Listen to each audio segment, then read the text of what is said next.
Welcome to Learn with Aparna. இன்னைக்கு நம்ம chapter 3 ஓட past perfect continuous tenseல இருக்கோம். அதாவது நம்மளோட 8th வீடியோல இருக்கோம். இன்னும் 4 tense futureோடது இருக்கு.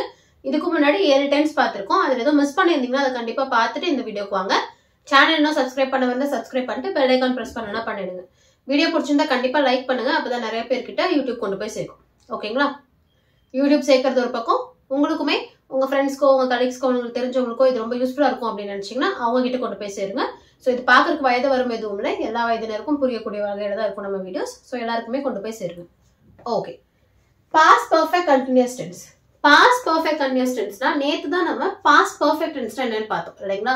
அதாவது இன்னொரு செயலுக்கு முன்னாடி வரைக்கும் வேற ஒரு செயல், இன்னொரு செயலுக்கு முன்னாடி ஒரு செயல் நடந்திருக்கும், இல்ல இந்த டைமுக்கு முன்னாடி ஒரு செயல் நடந்திருக்கும், ரெண்டுமே பாஸ்ட்ல நடந்திருக்கும். அதை சொல்றதுதான் வந்து பாஸ்ட் பர்ஃபெக்ட் டென்ஸ்னு பார்த்தோம். இன்னைக்கு பாஸ்ட் பர்ஃபெக்ட் கண்டினியூஸ் டென்ஸ் பார்க்குறோம். இது வந்து கொஞ்சம் பாஸ்ட் பர்ஃபெக்ட் மாதிரியும் பிரசன்ட் பர்ஃபெக்ட் கண்டினியூஸ் மாதிரியும் இருக்கும். பிரசன்ட் பர்ஃபெக்ட் கண்டினியூஸ்னா பாஸ்ட்ல ஆரம்பிச்சு இப்ப வரைக்கும் நடந்துட்டு இருக்கிறது.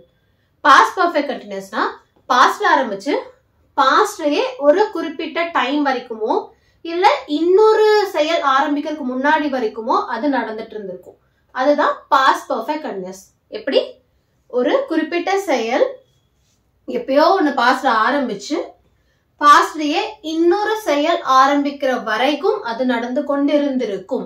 அது நடந்து கொண்டிருந்தது அப்படின்னு நம்ம சொல்றதுக்காக யூஸ் பண்றதுதான் பாஸ்ட் பர்ஃபெக்ட் கண்டினியூஸ். எக்ஸாம்பிளுக்கு நம்ம எல்லாருமே சாயந்தரம் ஆனா ஸ்கூல்ல இருந்து வந்து கேம்ஸ் விளையாட போவோம் இல்லையா? கிரிக்கெட் விளையாடுறதாகட்டும் இல்ல ஷட்டில் விளையாடுறதாகட்டும் ஏதாவது ஒண்ணு விளையாட போயிருப்போம். சில வீட்டுல அப்பாக்கள் வந்து விளையாடுறதுக்கு அந்த நேரம் நம்ம பயப்படுவோம். ஸோ அப்பா வரும்பொழுது எல்லாம் நம்ம படத்துலலாம் கூட பார்த்துருப்போம், அப்படியே பயங்கரமா குடுகுடுன்னு எல்லா பேட்டை கீட்ட எல்லாம் ஒரு தடவை போட்டு வீட்டுக்குள்ள போய் படிக்கிற மாதிரி புக் எடுத்து வச்சுட்டு உட்காந்துட்டு இருப்பாங்க. அப்போ அவங்க அப்பா வர வரைக்கும் அவன் விளையாண்டுகிட்டு இருந்தான். ஒரு எக்ஸாம்பிளுக்கு அவன் 4 மணி இருந்து 5 மணி வரைக்கும் விளையாண்டுட்டு இருக்கான். அவங்க அப்பா வந்து ஒரு 5:15 வராங்க. இப்ப நம்ம வந்து பேசும்பொழுது ஒரு 8 மணி ஆயிருக்கு. அப்போ 5:15 அவங்க அப்பா வந்தாங்க இல்லையா? அவங்க அப்பா வர்றதுக்கு முன்னாடி வரைக்கும் அவன் விளையாண்டுகிட்டு இருந்தான். ஸோ அவங்க அப்பா வந்ததும் பாஸ்ட், அவன் அதுக்கு முன்னாடி விளையாண்டு கொண்டிருந்ததும் பாஸ்ட். அப்போ பாஸ்ட் நடந்து கொண்டிருந்த விஷயத்தை பத்தி சொல்லும் பொழுது அதுக்கு பாஸ்ட் பர்ஃபெக்ட் டென்ஸ் யூஸ் பண்ணுவோம். இதை நீங்க தெளிவா கவனிக்க வேண்டியது, பாஸ்ட் கண்டினியூஸ்னாலும் நடந்து கொண்டிருந்த பாஸ்ட்ல நடந்து கொண்டிருந்த இது விஷயத்தை பத்தி சொல்றதுதான். ஆனா பாஸ்ட் பர்ஃபெக்ட் டென்ஸ் எப்ப யூஸ் பண்ணுவோம்னா கண்டிப்பா 2 ஈவெண்ட் ஆர் 2 ஆக்ஷன் நடந்திருக்கும். அதுல ஒரு ஆக்ஷனுக்கு முன்னாடி வரைக்கும் இன்னொரு ஆக்ஷன் நடந்து கொண்டிருந்தது அப்படின்னு சொல்லும் பொழுது பாஸ்ட் பர்ஃபெக்ட் கண்டினியூஸ் யூஸ் பண்ணுவோம். இல்ல ஒரு பர்டிகுலர் டைம்க்கு முன்னாடி வரைக்கும் இது நடந்து கொண்டிருந்தது அப்படின்னு சொல்றதுக்காக பாஸ்ட் பர்ஃபெக்ட் கண்டினியூஸ் யூஸ் பண்ணுவோம். இதையும் பாஸ்ட் கண்டினியூஸும் குழப்பிக்காதீங்க.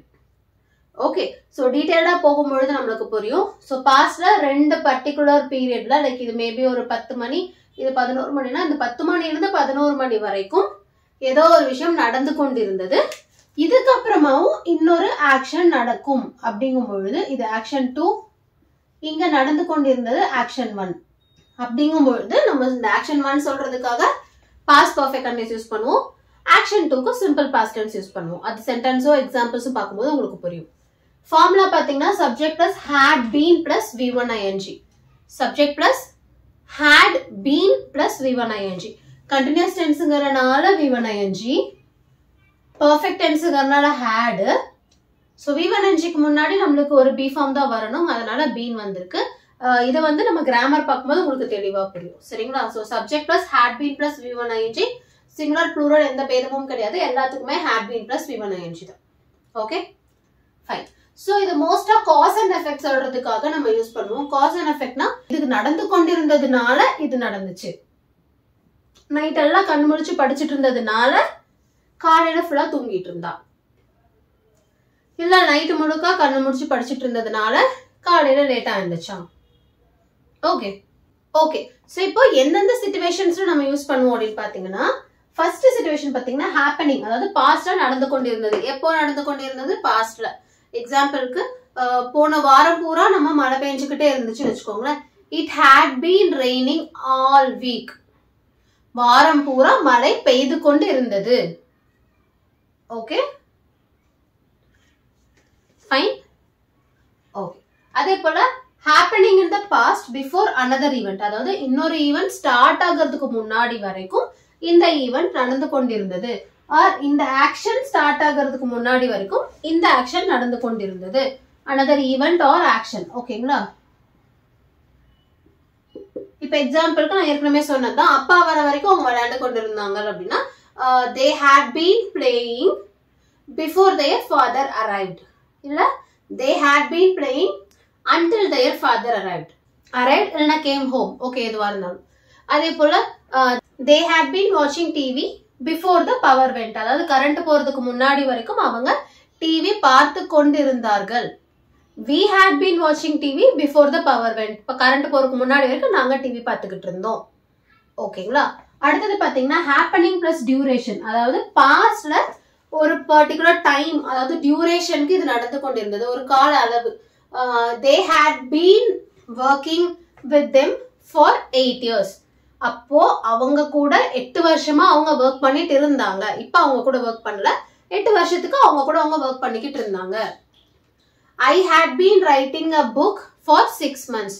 நான் 6 மாசமா ஒரு புக்கை எழுதி கொண்டு இருந்தேன். இப்பெல்லாம் எழுதல, பாஸ்ட்ல ஒரு பர்டிகுலர் டியூரேஷனுக்கு நான் ஒரு வேலை செய்துக்கிட்டு இருந்தேன், நான் ஒரு வேலை நடந்து கொண்டு இருந்தது அப்படிங்கும் பொழுதும் நம்ம பாஸ்ட் பர்ஃபெக்ட் கண்டினியூஸ் யூஸ் பண்ணுவோம். அதே போல ஹேப்பனிங் பிளஸ் பேட்டர்ன். பேட்டர்ன்னா ரெகுலரா, இல்ல ஒரு நாள் விட்டு ஒரு நாள், இல்ல மாசம் மாசம், இந்த மாதிரி ஒரு ஃப்ரீக்வெண்டான ஒரு பேட்டர்ன் இருக்கும். இது வந்து பாஸ்ட்ல நடந்துகிட்டு இருந்துச்சு. இப்போ பாஸ்ட்ல ரெகுலரா நம்ம வந்து ஜிம் போய்கிட்டு இருந்தோம் அப்படின்னா, அப்ப நம்ம we had been going to the gym regularly. அப்போ நாங்க ரெகுலரா ஜிம்க்கு போய் கொண்டிருந்தோம். இது வந்து மோஸ்ட்லி அந்த காலத்துல இப்படி எல்லாம் பண்ணிக்கிட்டு இருந்தோம் அப்படின்னு சொல்லுவோம் இல்லைங்களா, அந்த மாதிரி. ஓகேங்களா? இப்பதான் அதை பூமர்ல டேக் பண்ணிடுறோம். ஆக்சுவலி பூமரை வந்து நீங்க வந்து பாஸ்ட் பர்ஃபெக்ட் கண்டினியூஸ் டென்ஸா வந்து டேக் பண்ணிக்கோங்க. ஓகேயா? ஃபைன். அதுக்கப்புறம் அடுத்தது பாத்தீங்கன்னா happening plus cause or reason of something in the past. அதாவது நான் ஏற்கனவே சொன்ன மாதிரி இந்த விஷயம் நடந்து கொண்டிருந்ததுனால இந்த விஷயம் நடந்துச்சு. இப்ப எக்ஸாம்பிளுக்கு நம்ம நைட் ஃபுல்லா படிச்சுட்டு இருந்ததுனால காலையில டயர்டா இருந்தோம்னு வச்சுக்கோங்களேன். இப்ப வந்து ஏன் அவ டயர்டா இருந்தா அப்படின்னா, அவ நைட்டு பூரா கண்மிழிச்சு படிச்சுட்டு இருந்ததுனால அவ டயர்டா இருந்தா. ஆமா, காலைல பார்த்தா அவ கொஞ்சம் டயர்டா தான் இருந்தா. இப்ப நம்ம பேசிக்கிட்டு இருக்கிறது மத்தியானமா இருக்கலாம். சோ பாஸ்ட் காலையில அதை பத்தி சொல்றது. So she was tired. She was tired because she had been studying the previous night. Illa she had been studying all night. Okay. So inga pathina she was tired. V2. அதுவே had been studying. Had been plus V1 ing. அது past perfect continuous. அப்போ இந்த ஈவென்ட்டுக்கு R இந்த ஆக்ஷனுக்கு நம்ம simple past use பண்ணுவோம். நடந்து கொண்டிருந்ததுக்கு நம்ம past perfect continuous use பண்ணுவோம். He gained weight because he had been overeating. அப்ப அவன் நிறைய அளவுக்கு அதிகமா சாப்பிட்டு கொண்டிருந்ததுனால வெயிட் ஏறி இருந்தான். சோ இல்ல வெயிட் ஏறிட்டான். gained அப்படிங்கும்போது V2 simple past, had been overeating past perfect continuous. ஓகேங்களா? சோ இப்ப பேசிக்கா இது எல்லாமே வந்து ஒரு பாஸ்ட பத்தி, பாஸ்ட்ல ஏதோ ஒரு விஷயம் நடந்து கொண்டிருந்தது, இன்னொரு விஷயம் நடக்கிறதுக்கு முன்னாடி வரைக்கும் நடந்து கொண்டிருந்தது, இல்ல ஒரு குறிப்பிட்ட காலம் வரைக்கும் நடந்து கொண்டிருந்தது அப்படிங்கறத சொல்றதுக்காக யூஸ் பண்றது பாஸ்ட் பர்ஃபெக்ட் கண்டினியூஸ். சோ இதுக்கப்புறம் நம்ம சென்டென்ஸ் எப்படி ஃபார்ம் பண்ணலாம், क्वेश्चन எப்படி ஃபார்ம் பண்ணலாம், contraction, pronunciation, short answers, mistakes என்ன பண்றோம், இதெல்லாம் பார்ப்போம். நம்ம தினமும் இத்தனை பார்த்துட்டு இருக்கோம். ஆனா நீங்க பண்ண வேண்டிய ஒரு விஷயம், லைக் பண்ணணும், சப்ஸ்கிரைப் பண்ணணும், ரெகுலரா ஃபாலோ பண்ணணும். இதை பண்ணாம இருந்தீங்கன்னா பண்ணிடுங்க. ஸோ இப்போ அடுத்தது நம்ம கவர் பண்றது பார்க்கலாம். இப்போ சென்டென்ஸ் ஃப்ரேம் பண்றது எப்படின்னு பார்த்தோம்னா, பாசிட்டிவ்னா S subject plus had been plus V1 ing plus object plus another action ஆகட்டும் இல்ல டியூரேஷன் ஆகட்டும், ஃபார் டியூரேஷன். அதே நெகட்டிவ்னா had beenக்கு பதிலா had not been யூஸ் பண்ணணும். ஓகேங்களா? ஸோ இப்போ எக்ஸாம்பிளுக்கு ப்ரிப்பேரிங் அப்படின்னு வச்சுக்கிறோம்னு வச்சுக்கோங்க. ப்ரிப்பேர் அப்படின்னா ஈல முடியும். ஸோ ஈ எடுத்துட்டு ஐஎன்ஜி. பேங்க் எக்ஸாம் ப்ரிப்பேர் பண்றதை வச்சுக்கலாமா? அப்போ Raji had been preparing for bank exams. Okay. இதுக்கப்புறம் அந்த டைமோ இல்ல maybe until she started work. Okay. Maybe இல்லைன்னா ஃபார் 5 years, இந்த மாதிரி எதுவா வேணா வரலாம். நான் ஜஸ்ட் இந்த பர்டிகுலர் ஆஸ்பெக்டை மட்டும் கவர் பண்றேன். ஏன்னா நம்மளுக்கு சென்டென்ஸ் வந்து பாஸ்ட் பர்ஃபெக்ட் கண்டினியூஸ்ல எப்படி ஃப்ரேம் பண்ணுங்கறத நம்ம ஃபோக்கஸ் பண்ணிட்டு இருக்கோம். இல்லனா Raji had not been preparing for bank exams until she realized its value. So அந்த பேங்க் எக்ஸாம் பேங்கிங்கோட வேல்யூ புரியற வரைக்கும் அவங்க வந்து ப்ரிப்பேர் பண்ணாம இருந்து கொண்டிருந்தாள். Okay right. இப்போ இதுவே நம்ம क्वेश्चनா கேட்கணும் எஸ் ஆர் நோ क्वेश्चनனா அதேதான். சப்ஜெக்ட் பின்னாடி வரும், ஹெல்பிங் வெர்ப் முன்னாடி வரும். அப்போ had இதுல ஒரு சின்ன விஷயம் கவனிச்சுக்கோங்க. had முன்னாடி வரும், been அப்படியே தான் இருக்கும். ஓகே had been வராது. had க்கு அப்புறம் சப்ஜெக்ட். had Raji அப்புறம் been preparing for bank exams until she started work. Okay. அதே போல hadn't Raji been preparing for bank exams until she started work. Okay. புரிஞ்சுதுங்களா? இந்த been வந்து எல்லா இதுலயும் வந்து நம்ம மொத்தமா ஹெல்பிங் வெர்பே வந்துரும். இதுல மட்டும் been பாத்தீங்கன்னா been பின்னாடி வரும், சப்ஜெக்ட் நடுவுல வரும். ஓகேங்களா? ஃபைன். had மட்டும் முன்னாடி போகும். அப்படி வச்சுக்கோங்க. நான் had மட்டும் முன்னாடி வரும். s plus been இதெல்லாம் அப்படியே கண்டினியூ ஆயிடும். had மட்டும் முன்னாடி வந்துரும். ஓகே? அதுவே WH क्वेश्चन அதேதான். WH word plus yes or no question. Okay? Why had Raji been preparing for bank exams until she started working? அவ வேலைக்கு போக ஸ்டார்ட் பண்றதுக்கு முன்னாடி வரைக்கும் எதுக்காக அவ பேங்க் எக்ஸாம்ஸ்க்கு ப்ரிப்பேர் பண்ணி கொண்டிருந்தாள்? ஓகேங்களா? ஏன், எதுக்கு, எப்போ, எப்படி எல்லாமே. ஓகே. அடுத்து இதே நெகட்டிவா கேட்கணும்னா why hadn't இல்ல why had not Raji been preparing for bank exams? ஏன் ராஜி பேங்க் எக்ஸாம்ஸ்க்கு ப்ரிப்பேர் செய்து கொண்டிருக்கவில்லை, படித்து கொண்டிருக்கவில்லை? எப்போ? அப்போ. Okay fine. இது நம்மளோட எஸ் ஆர் நோ क्वेश्चंसோ WH क्वेश्चंसோ அதே மாதிரி சென்டென்ஸ் ஃப்ரேம் பண்றது பார்த்துட்டோம்.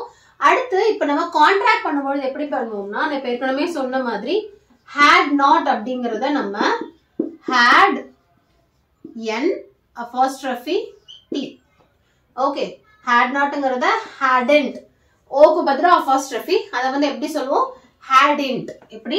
had int hadn't. ஓகே. அதுவே had been மட்டும் எப்படி சொல்லணும் அப்படின்னா అంటే had not been அப்படின்னா hadn't been. ஓகேங்களா? அப்போ had been எப்படி சொல்லுவோம்? இப்ப I னா I had been அப்படிங்கறது எப்படி சொல்லுவோம்னா I apostrophe D. I'd been, she'd been, we'd been. Okay. id sound வரணும். Okay. id. been வந்து be in, been. Okay. hadn't been, had been, it'd been, I'd been, they'd been. Okay. they hadn't been. புரிஞ்சிருக்கும்னு நினைக்கிறேன்.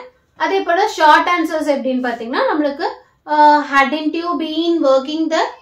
No, I had not. No, I had not.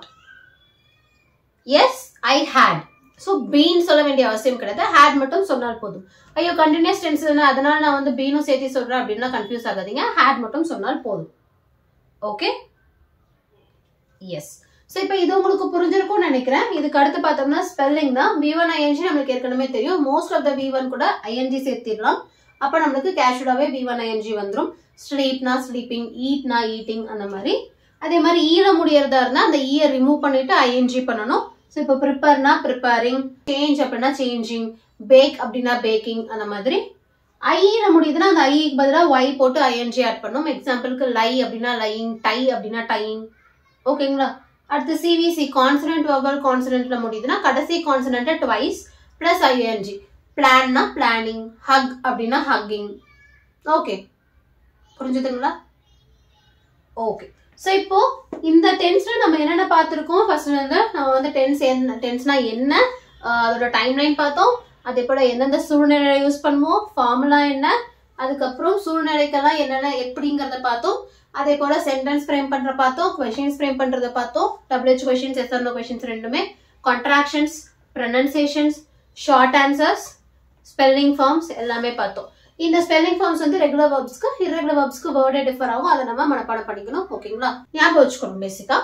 So இப்போ கடைசியா நம்ம இந்த டென்ஸ்ல மிச்சம் இருக்கிறது, இந்த டென்ஸ்ல நம்ம மேஜரா பண்ணக்கூடிய மிஸ்டேக்ஸ் என்ன அப்படிங்கிறது.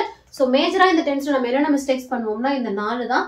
ஃபர்ஸ்ட் வந்து டென்ஸே தப்பா போடுவோம். அதாவது ஹேடுக்கு பதிலாக ஹேஸோ ஹேவோ யூஸ் பண்ணிடுவோம். ஹேட் பீன் தான் நம்ம யூஸ் பண்ணணும். அதை வந்து ஞாபகமா பார்த்துக்கோங்க. ஸ்டாட்டிவ் வேர்ப் யூஸ் பண்ணிடுவோம். ஸ்டாட்டிவ் வேர்புங்கிறது ஆக்ஷன் கிடையாது, நம்ம மனசார உணர்வுகளால புரிந்து கொள்ளக்கூடிய உணரக்கூடிய விஷயம். எக்ஸாம்பிளுக்கு லவ், பில்டு, அண்டர்ஸ்டாண்ட் இது எல்லாமே. அதை வந்து கண்டினியூஸ் டென்ஸ்ல நம்ம எப்பயுமே கொடுக்க மாட்டோம். ஸோ கண்டினியூஸ் டென்ஸ்க்கு ஸ்டாட்டிவ் வேர்ப்ஸ் யூஸ் பண்ணக்கூடாது.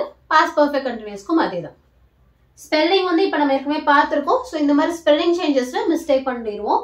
கடைசியா சென்ஸ் இல்லைன்னா ஃபாருக்கு கன்ஃபியூஸ் ஆகும். சென்ஸுக்கும் ஃபாருக்கும் எப்படி கன்ஃபியூஸ் ஆகும்னா, சென்ஸ் வந்துச்சுனாலே ஸ்டார்டிங் டைம் தான் கொடுக்கணும். ஃபார் அப்படின்னா டியூரேஷன் கொடுக்கணும்.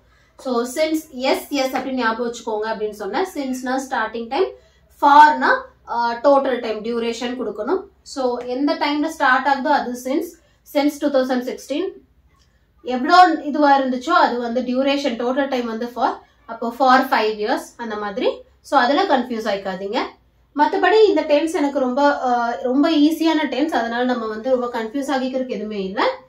ஒரு செயலுக்கு முன்னாடி வரைக்கும் இன்னொரு செயல் நடந்து கொண்டிருந்தது, 2 செயலுமே பாஸ்ட்ல இருந்துச்சு அப்படிங்கும்பொழுது பாஸ்ட் பர்ஃபெக்ட் கண்டினியூஸ் யூஸ் பண்ணுவோம்.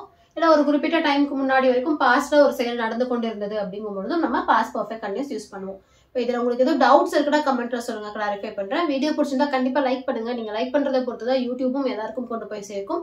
நீங்களும் எல்லாருக்கும் ஷேர் பண்ணுங்க. வீடியோலாம் சப்ஸ்கிரைப் பண்ணிட்டு பெல் ஐகான் பிரஸ் பண்ணிடுங்க. அடுத்த வீடியோல பார்க்கலாம்.